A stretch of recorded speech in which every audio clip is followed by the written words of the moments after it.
राधे राधे, राधे राधे। 2:30 बजे तक चलेगा। यहाँ पर सुदामा जी और भगवान की मैत्री की ये कथा आती है। भगवान ने उन्हें इतना दिया जो कहीं नहीं। लेकिन सुदामा जी जब अपनी कुटिया पे गए और जाकर के देखा तो वहां कुटिया है ही नहीं, वहां तो महल खड़ा है। देख करके आश्चर्यचकित हो गए, छोड़ करके जाने लगे कि मेरी कुटिया शायद गवर्नमेंट ने तुड़वा दी, सरकार ने तुड़वा दी होगी जो भी है, और यहाँ पर कुछ और बना दिया। क्योंकि गरीब की झोपड़ी का क्या है, अमीर का हो तो नहीं तोड़ा जा सकता, लेकिन गरीब का हो तो कभी भी उड़ाया जा सकता है। बोले तोड़ दी होगी, वे तो ये चला। भगवान वो मुरली वाला उसी महल में से प्रकट हो गया। अरे सुदामा कहाँ जाता है रूप, ये तेरा ही महल है, तेरा ही महल है, तेरा ही, ये तू ही रहे। अरे कन्हैया तू मुझे इसमें क्यों उलझाता है रे, मुझे ये सब नहीं चाहिए, मैं तो जैसा हूँ वैसा ही अच्छा। मैं तो कहीं कुटिया में रह के तेरा भजन करूंगा। हरे कृष्णा, मैं कहीं कुटिया में रह करके तेरा भजन करूंगा, मुझे नहीं रहना, मुझे इस कुटिया में इस महल में नहीं रहना। मना किया। कन्हैया ने कहा मैंने दिया और आप स्वीकार नहीं करोगे, जो तुम देते हो वो मैं स्वीकार करता हूँ। जो तूने कच्चे चावल दिए तो मैंने खाए, मैंने बड़े प्रेम से खाए। अब जब मैंने तुझे कुछ दिया है तो तुझे भी स्वीकार करना पड़ेगा कि नहीं करना पड़ेगा। अपने यहाँ क्या नियम है, तूने मुझे 1 मुट्ठी कच्चे चावल खिलाए थे ना, अब तू 4 मुट्ठी खाएगा। और देख मैं तो बिना बिने चावल खिलाऊंगा, लेकिन ठाकुर को देखो यहाँ पर 2 मुट्ठी चावल खिलाए, वो भी कच्चे, लेकिन ठाकुर ने क्या दिया, अनंत अनंत गुना वैभव दिया। इस प्रकार से भक्त और भगवान की कथा को यही विश्राम देते हैं। बोलिए भक्त और भगवान की। इसके पश्चात यहाँ पर यदुवंशियों को श्राप मिला, और जब यदुवंशियों को श्राप मिला तो सारे यदुवंशी आपस में ही लड़ने लगे। सब यदुवंशी आपस में ही लड़ने लगे, और अंतिम स्थिति तो ऐसी आई कि कृष्ण बलराम को मारने के लिए दौड़े। दोनों ने सोचा कि अब इसका अंतिम स्थिति आ गई है, तो प्रभास क्षेत्र में चले गए। प्रभास क्षेत्र में गए और वहां पर जाकर के भगवान एक पीपल के वृक्ष के नीचे लेटे हुए थे। उसी समय एक बहेलिया आया और उस बहेलिये ने हिरण समझ करके भगवान के चरणों में तीर मारा, और वो तीर भगवान के चरणों में लगा। और जब भगवान के चरणों में वो तीर लगने का समय आया, उसी समय आकाश में सब देवता खड़े हो गए। अब देखते हैं भगवान क्या करते हैं और कहाँ जाते हैं, कैसे आते हैं और कैसे जाते हैं। दर्शन के लिए सब देवता खड़े, उद्धव जी भी आए, अर्जुन भी आया, दारुक नाम का सारथी भी आया, सब मिला। भगवान ने अर्जुन को भी ज्ञान दिया, उद्धव को भी दिया और दारुक को भी भेजा। इसके पश्चात सब देवता खड़े होकर के देख रहे हैं कि अब देखते हैं ठाकुर कहाँ जाते हैं, अब देखते हैं ठाकुर कहाँ जाते हैं। और देखते ही देखते भगवान अंतर्ध्यान हो गए। बोले कृष्ण कन्हैया लाल की, गोपाल कृष्ण भगवान की। अब यहाँ पर भगवान अंतर्ध्यान हुए। इतनी कथा सुखदेव जी महाराज ने सुनाई और कहते हैं परीक्षित, अब जैसे ही भगवान का इस धरती पर से गमन हुआ, उसी समय संसार में कलयुग का प्रारंभ हो गया। और जिस समय कलयुग का प्रारंभ होता है, उसी समय से यहाँ की स्थितियां बदल गई। भगवान गए और इस संसार की स्थिति बदल गई। कलयुग का आगमन हो गया, और कलयुग के आते ही जो सदाचार था वो कुविचारों में बदल गया। यहाँ पर सब कुछ उल्टा होने लगा। आलसी, असत्यभाषी, सब बुराइयां आने लगी, सारी की सारी बुराई आ गई। फिर आगे जाकर के सुखदेव जी महाराज ने कलयुग में आने वाले राजाओं का वर्णन किया। कलयुग के राजाओं का वर्णन किया, चंद्रगुप्त आदि के विषय में बताया, अशोक सम्राट के विषय में बताया और फिर कहा कि जब कलयुग का अंतिम चरण आएगा उस समय भगवान कल्कि के रूप में अवतरित होकर के भक्तों का मान मर्दन करेंगे, भक्तों का रक्षा करेंगे। बोले गोपाल कृष्ण भगवान की। अब जब राजा परीक्षित ने सोचा, सुना कि कहा गया है कि कलयुग में इतनी भयावह स्थिति होगी, कलयुग की स्थिति का वर्णन किया गया और वास्तव में जब हम कलयुग की स्थिति का वर्णन सुनते हैं तो वो दयनीय स्थिति हो जाती है। लोग गौ को मारेंगे, ब्राह्मण धर्म विहीन हो जाएंगे, ब्राह्मण सद्या विहीन हो जाएंगे, यज्ञ कर्म करना छोड़ देंगे, सद्या उपासना करना छोड़ देंगे। और आज आप देखो हर व्यक्ति को गौ माता को पालना चाहिए, लेकिन गौ कौन पालता है? कोई नहीं पालता, गोपालक कोई नहीं बचा। धर्म की रक्षा करते हैं, ब्राह्मण क्या करेंगे? ब्राह्मण का नियम होता है कि तीनों समय की संध्या करें, लेकिन आप देखो तीनों समय की संध्या करने का समय नहीं है। ये गलती ब्राह्मणों की नहीं है, ये गलती हमारी नहीं है, ये गलती है समय की। कलयुग का प्रभाव ऐसा है। अब हमारे पास तो 24 घंटे में क्या क्या करें, जिसमें से 3-4 घंटे तो मोबाइल चलाने में निकल जाते हैं और वो भी दूसरे का जीवन देखने में। हम दूसरे का स्टेटस तो खूब देखते हैं, लेकिन उसमें अपना स्टेटस जरूर गिला लेते हैं। स्टेटस का मतलब क्या होता है? क्या होता है? हम दूसरे का स्टेटस देखते हैं ना, और स्टेटस का मतलब क्या? जब विवाह संबंध आदि होते तो भी स्टेटस देखा जाता है कि कैसा स्टेटस है। अब आप दूसरे का स्टेटस तो दिन भर देखते हो, लेकिन उसमें अपना स्टेटस बिगाड़ लेते हो, खुद को गिरा लेते हो, समय कहाँ बचा? तो ये किसका दुष्प्रभाव है? ये कलयुग का दुष्प्रभाव है और कलयुग के सारे दुष्प्रभाव हमारे ऊपर दिखाई दिए। अब जब इतनी बुराई है तो राजा परीक्षित ने पूछा कि कलयुग में सब बुराई बुराई है कि कोई अच्छाई भी है?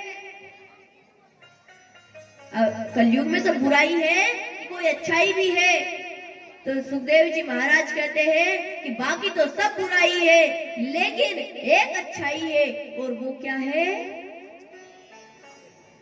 कीर्तना देव कृष्णस्य। यद्यपि कलयुग में बहुत बुराई है, सारी बुराइयां है, लेकिन कलयुग में एक अच्छाई है, और वो अच्छाई क्या है? कलयुग केवल नाम आधारा, सुमिर सुमिर नर उतरहि पारा। कलयुग की एक अच्छाई है कि यहाँ पर व्यक्ति को हजारों वर्ष तपस्या करने की आवश्यकता नहीं, 100 यज्ञ करने की आवश्यकता नहीं है, कई सारे कर्म करने की आवश्यकता नहीं है। नित्य निरंतर अगर वो भगवान का नाम लेता रहे तो भी कल्याण को प्राप्त हो सकता है। एक ही बात कही, क्या बात कही? तो वो बात कही, नाम संकीर्तनम यस्य सर्व पाप प्रणाशनम प्रणामो दुख समनस्तम तम नमामि हरि परम। केवल एक काम कर लो, और वो काम क्या है? भगवान के नाम को जप लो। भगवान का नाम संकीर्तन करने से मनुष्य इस नर्तन से पार हो सकता है, इसका भयावह समुद्र से, भवसागर से अपने आप को तरा सकता है। एक ही तरीका है, इसके अलावा कोई भी तरीका नहीं है। कहते हैं क्या हम तप कर सकते हैं? वर्षों का तप कर सकते हैं? यत्फलं तपसान योगेन समाधिना तत्फलं लभते सम्यक फलो केशव कीर्तनात्। यही विशेषता है कि जो फल न तप से मिलता है, न योग से मिलता है, न जप से मिलता है, वो फल इस कलयुग में हरि का कीर्तन करने से मिल जाता है, केवल कीर्तन करने से। और अगर आप नाम संकीर्तन यज्ञ करते हो ना, तो इसको यज्ञ कहा गया है। और सबसे बड़ा तप भी यही है कलयुग का, तो कि केवल नाम संकीर्तन कर लो। तो आप केवल नाम नहीं ले रहे, आप क्या करते हो? यज्ञ करते हो। तो यहाँ एक यज्ञ नहीं चल रहा, यहाँ तो 2 यज्ञ चल रहे हैं। एक भागवत ज्ञान गंगा यज्ञ चल रहा है और एक संकीर्तन यज्ञ चल रहा है। करवाते हैं कि नहीं? सुबह और शाम दोनों समय संकीर्तन करवाते हैं। क्यों? क्योंकि संकीर्तन यज्ञ कलयुग में सबसे बड़ी दवाई है। इससे बड़ी कोई दवाई नहीं है कलयुग की। देखो हर स्थिति की अलग अलग दवाई होती है ना, हर बीमारी की अलग अलग दवाई। सब बीमारी की एक ही दवाई खाते हो क्या? और देखो सतयुग की दवाई क्या थी? तप करना, तपस्या करना। जब त्रेता युग आया तो त्रेता युग की दवाई क्या थी? त्रेता युग में क्या चलता था? यज्ञ, उसकी दवाई थी यज्ञ। और जब द्वापर युग आया तो उसकी दवाई थी अर्चना पूजा, भगवान की विग्रह पूजा होती थी। और जब अब कलयुग आया है तो उसकी एक ही दवाई है, और वो दवाई क्या है? भगवान नाम संकीर्तन, भगवान के नाम का संकीर्तन। अच्छा ठीक है, और आप सब जानते हो राम से बड़ा राम का नाम। जितना राम जी काम नहीं करते, कहीं राम जी नहीं हो तो किससे काम चल जाता है? राम जी के नाम से काम चल जाता है। आपने सबने देखा भी और सुना है, राम की महिमा को तो कौन कह सकता है? राम नाम की महिमा को कौन कह भी नहीं सकते, बता भी नहीं सकते। लेकिन जो सब जितना भी जानते हो तो राम नाम की महिमा, भगवान के नाम की महिमा अनंत अनंत गुना है। आप राम के नाम का, भगवान के नाम का ही एक आश्रय ले लो तो इस भव सागर से बेड़ा पार हो जाएगा। और देखो कितनी सरल विधि है, न तो पैसा खर्च होता। यज्ञ करते तो क्या करना पड़ता है? पैसा खर्च। अगर कोई कह दे कि आप तपस्या करने लग जाओ तो भगवान की प्राप्ति के लिए, अब बताओ तपस्या करोगे कि कमाई करने जाओगे? तपस्या करोगे कि कमाई करने जाओगे? क्योंकि या तो तपस्या होगी या कमाई होगी। और अगर तपस्या करने गए तो कमाई नहीं होगी तो घर कैसे चलेगा? लेकिन यहाँ पर क्या है? भगवान के नाम में तो फायदा ही फायदा है, लाभ ही लाभ है। कहीं भी बैठो, कहीं भी उठो, कुछ भी करो, मन में नाम चलता रहे। कृष्ण कृष्ण कृष्ण कृष्ण कृष्ण गोविंद गोविंद राम राम राम राम राम राम चलता रहे। और देखो आपने सुना ही है, उल्टा नाम जपत जग जाना और वाल्मीकि भयहु ब्रह्म समाना। उल्टा नाम जप के जब भगवान ब्रह्म के समान हो गए वाल्मीकि जी, तो हम सबकी क्या चली? हम सब भी क्या हो सकते हैं? हम भी भगवान का नाम जप के कुछ तो हो ही सकते हैं। ब्रह्म के समान नहीं हो सकते तो ब्रह्म के भक्त तो बन सकते हैं। वो थोड़ी बहुत तो कृपा करेगा। इसलिए क्या जपो?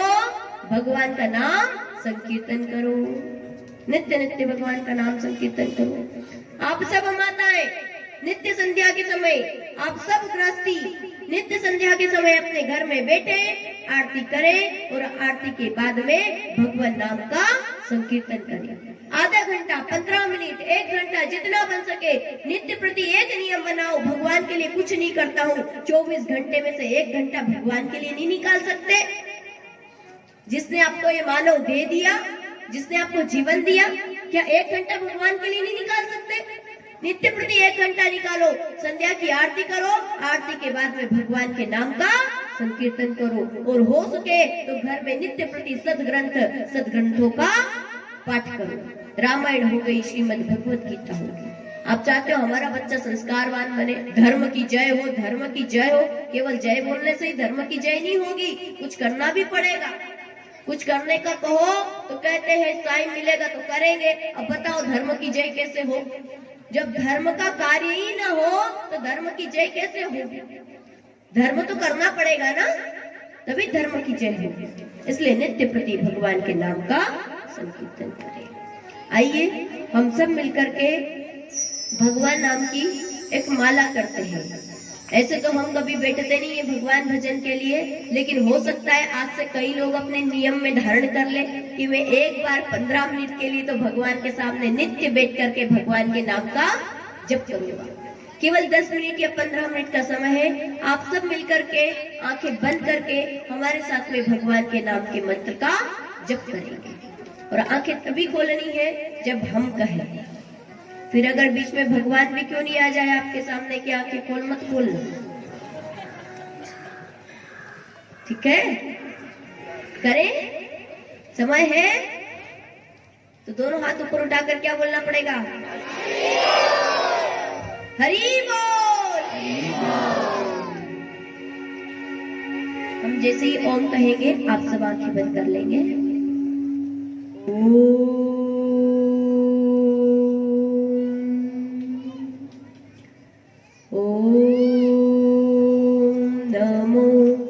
भगवते वासुदेवाय।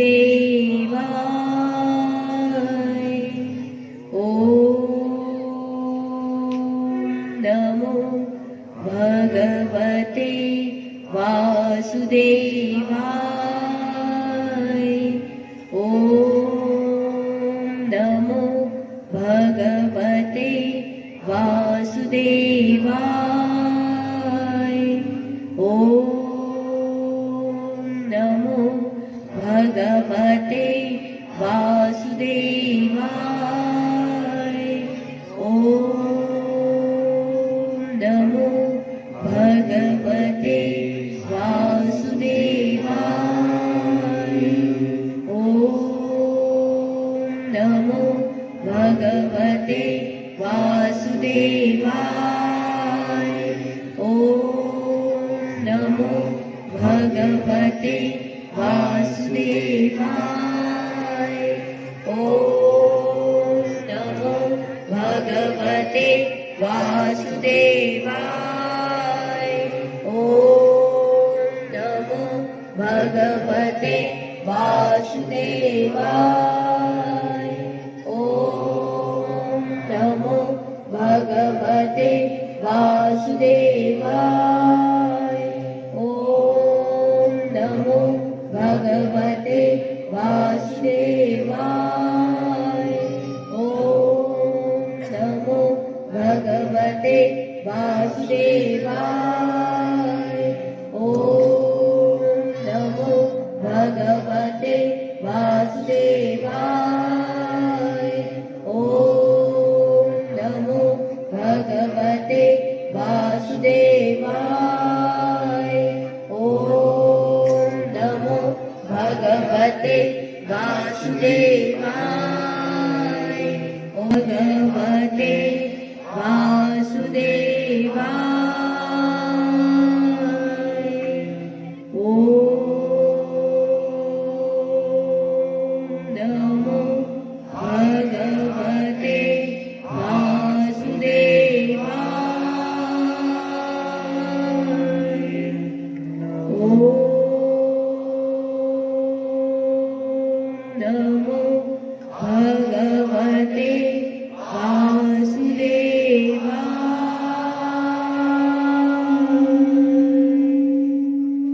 शांत।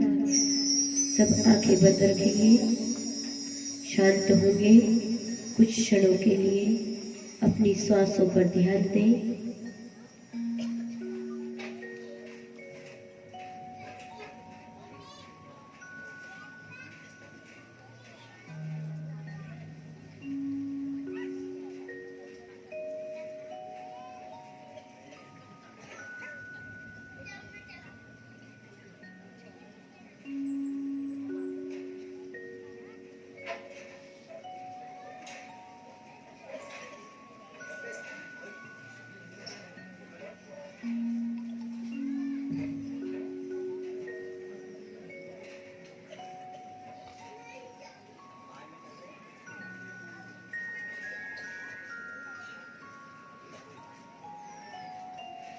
सभी भक्त अपने दोनों हाथों की हथेलियों को आपस में रगड़ेंगे, आंखों पर लगाएंगे और निश्चय पर लगाएंगे।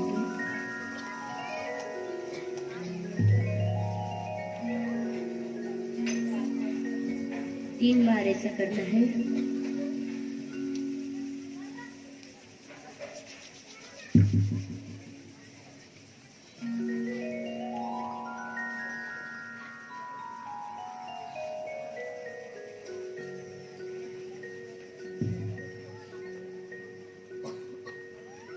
सभी भक्त अपनी आंखें खोल लें।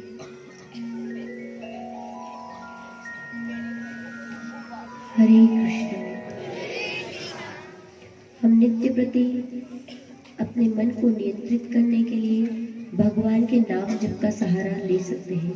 कीर्तन तो करते ही हैं, लेकिन ओम नमो भगवते वासुदेवाय या जो मंत्र आपको अच्छा लगता है उसको लो और एक माला नित्य प्रति प्रातः काल जब कोई नहीं जगता हो उस समय जपा करें और पूरा प्रयास करें कि हमारा जो ध्यान हो वो केवल नाम पर हो। नाम पर से कहीं और जाता है, तुरंत उसे नाम पर लेकर आओ। वापस आप अपने आप के दृष्टा बनो, खुद को देखो। दुनिया को तो बहुत देखते हैं, लेकिन कभी आंख बंद करके खुद को भी झांको, खुद को भी देखो। और ये होता है खुद का शुद्धिकरण, ये होता है खुद को देखना। क्योंकि व्यक्ति जिसको देखता है उसमें उसको बुराइयां दिखना शुरू हो जाती है। जहाँ कहीं भी नजर आती है बुराई निकाल ही लेते हैं ना, कुछ भी हो तो हर जगह बुराई दिख जाती है।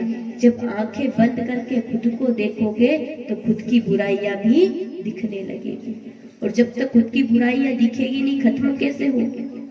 यहाँ पर खुद को देखा जाता है, व्यक्ति खुद का जज बनता है और खुद को देख करके खुद का ही शुद्धिकरण करता है। घर की झाड़ू जिस प्रकार से नित्य लगाते हो, ऐसे अपने अंतर मन की झाड़ू को भी लगाया करो, अपने मन की झाड़ू को भी लगाया करो। और झाड़ू लगाने का तरीका है भगवान नाम के जप को करना।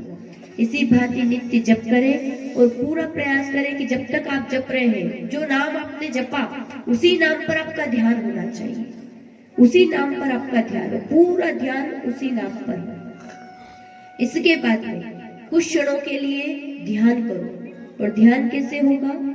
आंखें बंद होगी और आंखें बंद करके अपनी श्वासों, पूरा जो ध्यान है या तो यहाँ लगाए या यहाँ लगाए, अपनी नासिका के अग्रभाग पर लगाए। और लगाते हुए श्वासों की गति को देखो, सांस आ रही है और श्वास जा रही है, केवल उसी पर हमारा ध्यान हो और उसी को देखते रहे, उसी को देखते रहे। प्रयास करो कि मेरा ध्यान यहाँ से कहीं और नहीं जाए। इससे हमारा कंसंट्रेशन पावर भी बढ़ेगा, बौद्धिक क्षमता भी बढ़ेगी, आध्यात्मिक शक्ति भी बढ़ेगी और लौकिक फायदे भी आपको नजर आने लगेंगे। यह नित्य प्रति हम प्रातःकाल ब्रह्म मुहूर्त में उठ करके कर सकते हैं। इसी के साथ संध्या के समय आप संकीर्तन करें, गौ माता की सेवा करें, ब्राह्मणों की सेवा करें और नित्य प्रति नित्य धर्म की ओर अग्रसर होते रहे। श्री राधा गोविंद के चरणों में आप सभी के लिए यही प्रार्थना करते हैं कि भगवान आप सबकी भक्ति को बढ़ाए, आपके हृदय में नित्य नित्य कृष्ण के प्रति प्रेम बढ़े और आप धार्मिक कार्य को यूं ही निरंतर करते रहें। यहाँ पर अभी जो है सुखदेव जी महाराज ने राजा परीक्षित को नाम संकीर्तन की महिमा बताई और हम सब ने भी आपको महिमा बताई। आप इस प्रकार से करते रहे और राजा परीक्षित को ये कहा कि राजा परीक्षित, अब तुम्हारी मृत्यु का समय आ गया है, 7 दिन पूरे हुए, आज शाम को तक्षक नाग आएगा और तुम्हें डसेगा। तो वास्तव में वो तुम्हें नहीं डसेगा, तुम्हारे शरीर को डसेगा। प्रश्न किया राजा परीक्षित ने, क्या तुम मरोगे? राजा परीक्षित ने कहा, जब मैं जन्मा ही नहीं तो मरूंगा क्यों? जन्मा मेरा शरीर है और मरेगा भी मेरा शरीर, मैं तो अमर आत्मा हूँ। बस सुखदेव जी महाराज ने कहा, मतलब तुमने भागवत सुन ली, तो अब एक परीक्षा हम आपकी कर ले। सुखदेव जी महाराज ने राजा परीक्षित की परीक्षा ली।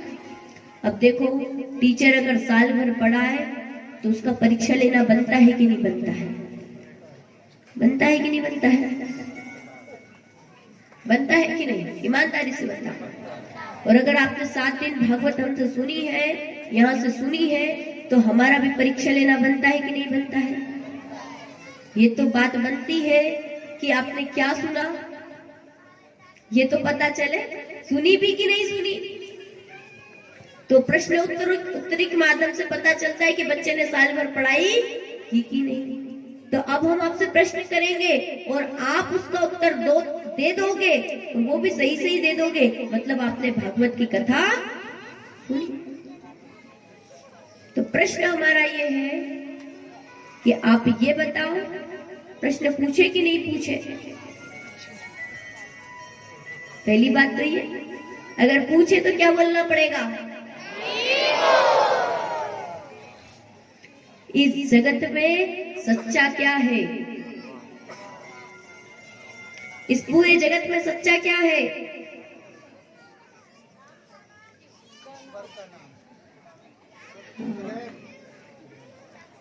और कुछ?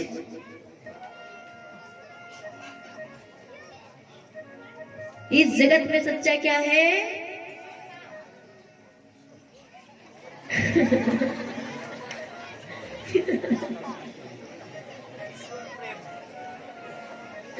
राम राम। अरे अब तो बोलो। राम राम। राम राम। राम राम। पीछे से तो आवाज ही नहीं आ रही। सही बात भी है, उनने सुना ही नहीं कि राम नाम सत्य है, तो वो क्यों बोले?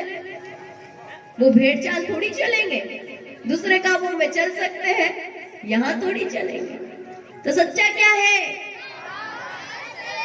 भगवान का एकमात्र नाम ही सच्चा है। इसके अलावा ये संसार पूरा झूठा है। तो जब भी एक दूसरे को देखो तो बोलना झूठे, ऐसा नहीं करना है। जब भी एक दूसरे को देखना तो कहना इसमें भी मेरा राम बेटा है, इसमें भी मेरा भगवान बेटा है। राजा परीक्षित को कथा सुनाई और राजा परीक्षित को कथा सुना करके सुखदेव जी महाराज वहीं पर अंतर ध्यान हो गए। सब अपने अपने गए। राजा परीक्षित को संध्या के समय तक्षक नाग आया और डस करके चला गया। और जब राजा परीक्षित को तक्षक नाग ने डसा, उसी समय राजा परीक्षित का जो शरीर है वो भस्मीभूत हो गया। बोलिए भागवत महापुराण की, सुखदेव जी महाराज की, राष्ट्रीय परीक्षित की। इसी के साथ आज की इस कथा को हम भगवान श्री राधा गोविंद के चरणों में समर्पित करते हैं। इस 7 दिवसीय भक्ति अनुष्ठान को भगवान के चरणों में समर्पित करते हुए आप सबको एक ही संदेश दे करके जाते हैं। उस संदेश को आप सब धारण करेंगे और अपने जीवन में लेकर के आएंगे। यही प्रार्थना आप सबसे भजन के माध्यम से एक संदेश देना चाहते हैं। उस संदेश को आप सब लोग ग्रहण करें। हरे कृष्णा।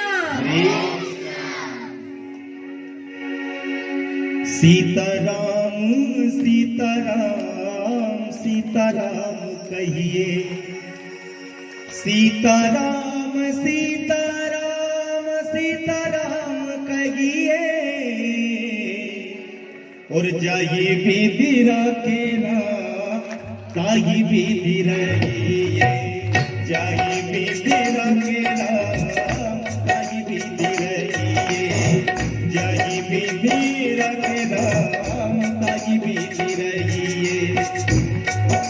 देखिए संदेश क्या है, क्या संदेश दे करके जा रहे हैं? सीताराम सीताराम कहिए और जाहि विधि राखेला वही विधि रहिए।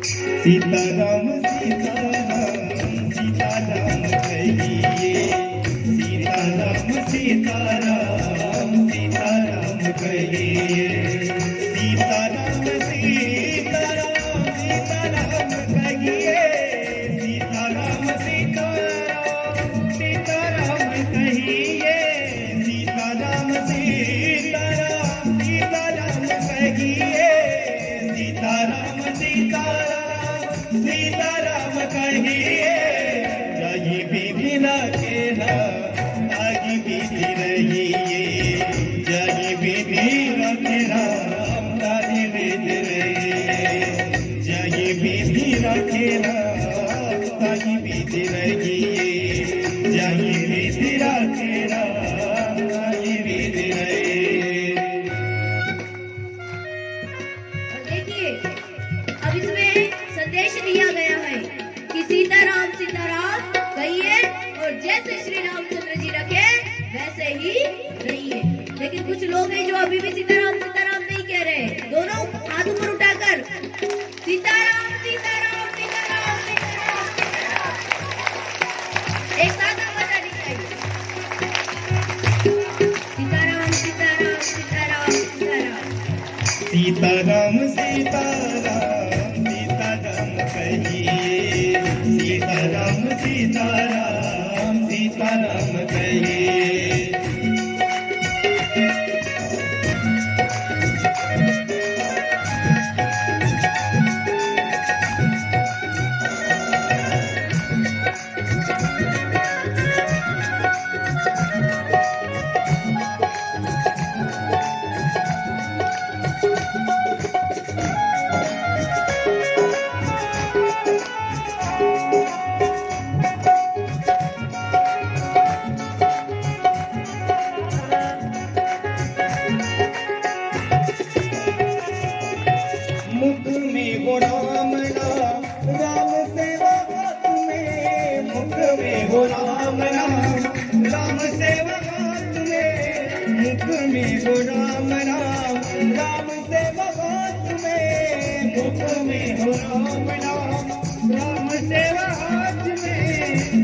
अकेला नहीं प्यारे, राम तेरे साथ में, तू अकेला नहीं प्यारे, राम तेरे साथ में।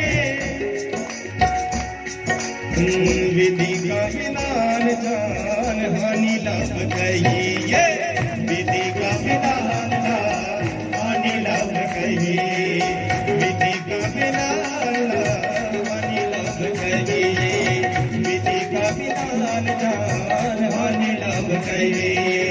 सीताराम सीताराम सीताराम कहिए, सीताराम सीताराम सीताराम कहिए। संसार में कैसे रहना है? हम तो जा रहे हैं, लेकिन रहना आपको इसी संसार में है। कैसे रहोगे? कैसे रहना है?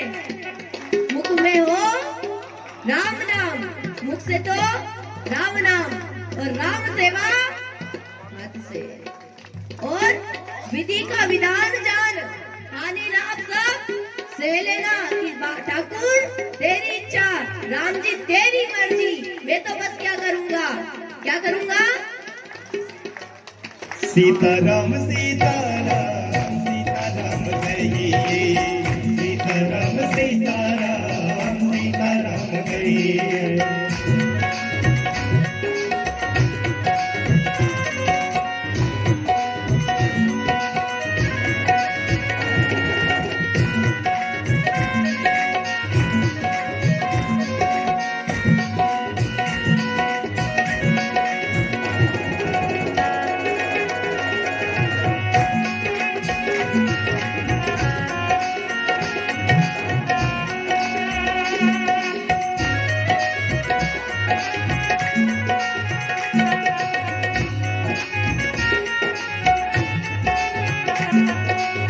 किया अभिमान तो फिर मान नहीं पाएगा, किया अभिमान तो फिर मान नहीं पाएगा।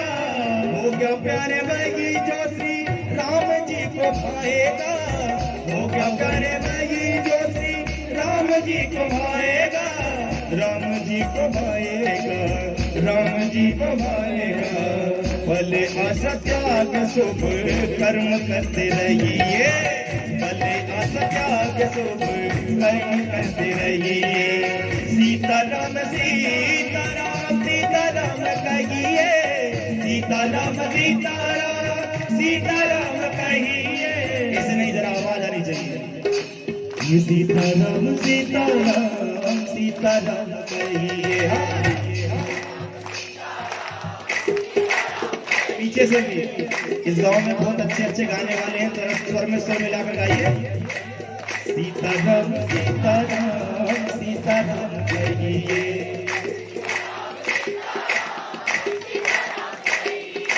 सीताराम सीताराम सीताराम कहिए,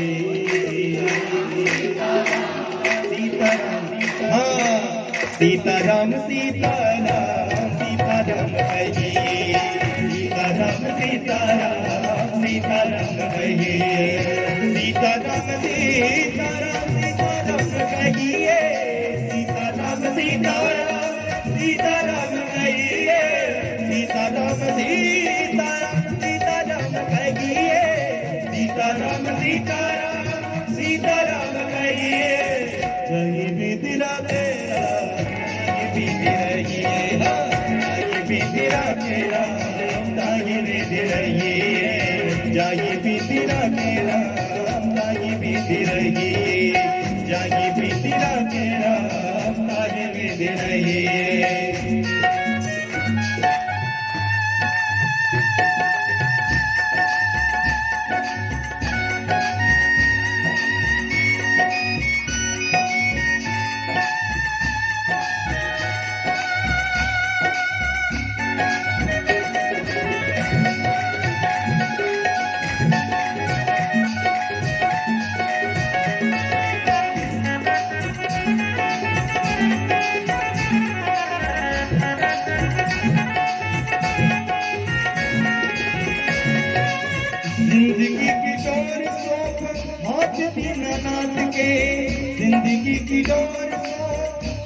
दीन रान के। जिस जिस की डोर भगवान की हाथों में जरा हाथ खड़े करके भाव से, जिंदगी की डोर को हाथ दीनानाथ के, जिंदगी की डोर को हाथ दीन राम के।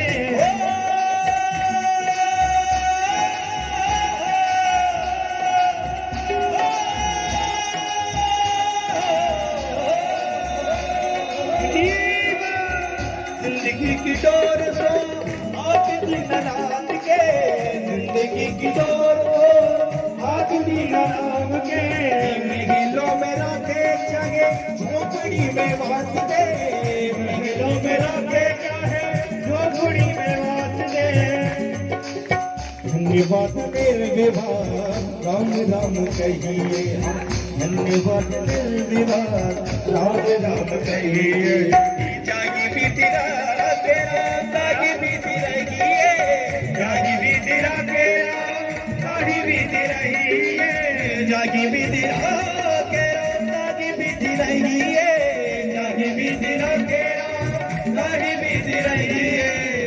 जरा एक बार और भाव से, सीताराम सीताराम सीताराम कहिए, सीताराम सीताराम सीताराम कहिए, सीताराम सीताराम सीताराम कहिए। राही में तेरा राम राही में तेरा, सीताराम सीताराम सीताराम कहिए, राही में तेरा राम राही में तेरा, सीताराम सीताराम सीताराम कहिए, राही में तेरा राम राही में तेरा, सीताराम सीताराम सीताराम कहिए, राही में तेरा राम राही में तेरा, राही में तेरा राम राही में तेरा, राही में तेरा राम राही में तेरा, राही में तेरा तेरा ताई दे रही है।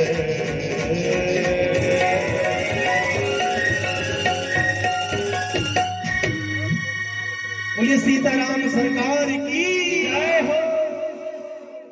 बोल सियावर रामचंद्र भगवान की। पता चल गया कैसे रहना है? सीख गए? ऐसे ही रहोगे और ऐसे ही रहना। बस हर बार ये भजन याद कर लेना, हर बार ये बातें याद कर लेना, नित्य प्रति याद करना कैसे रहना है और नित्य भगवान का भजन कीर्तन करना। इसी के साथ हम अपनी वाणी को विराम देते हैं और आरती की ओर चलते हैं। आप सब अपने अपने स्थान पर खड़े हो जाएं।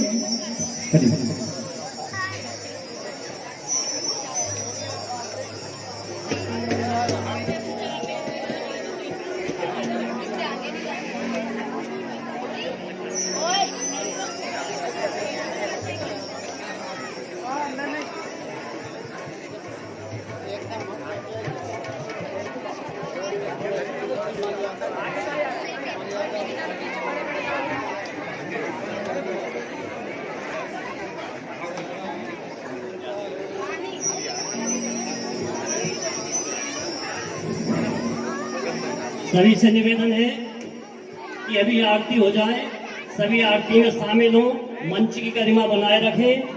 सभी को स्वागत का और भगवत जी के पूजन का अवसर दिया जाएगा। सभी से हमारा निवेदन है कि सभी को अवसर दिया जाएगा। अभी सभी आरती में शामिल हों और सभी को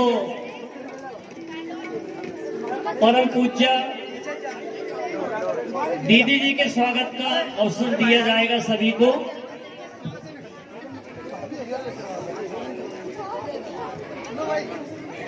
और हमारे गांव के जो आगे खड़े हुए हैं इनसे निवेदन है कि जो बाहर से अतिथि पधारे हैं उनको आरती का मौका दिया जाए और जो बाहर से पधारे हैं वो आगे आ जाए आरती के लिए। और गांव वालों से निवेदन है कि जो बाहर से अतिथिगण पधारे हैं उनको आरती का मौका दिया जाए और सभी अतिथिगण बाहर से पधारे हुए आगे आ जाए। श्री राम श्री राम। ओम चंद्रमा मन सोजात लक्ष्यो सूर्योदयता श्रोत्रायुष प्राणश मुखादग्निरजायत।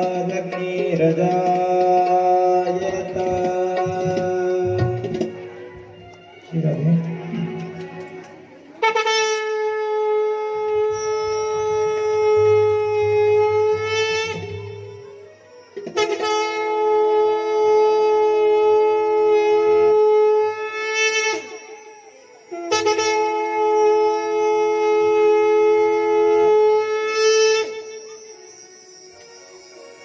आरती कुंज बिहारी की, श्री गिरधर कृष्ण मुरारी की। आरती कुंज बिहारी की, श्री गिरधर कृष्ण मुरारी की। आरती कुंज बिहारी की, श्री गिरधर कृष्ण मुरारी की। आरती कुंज बिहारी की, श्री शवन में कुंडल झलकारा, नंद के आनंद नंद लाला। नंद के नंद श्री आनंद नंद, मोहन ब्रज चंद राधिका कमल बिहारी। श्री गिरधर कृष्ण मुरारी की। आरती कुंज बिहारी की, श्री गिरधर कृष्ण मुरारी की। गगन समय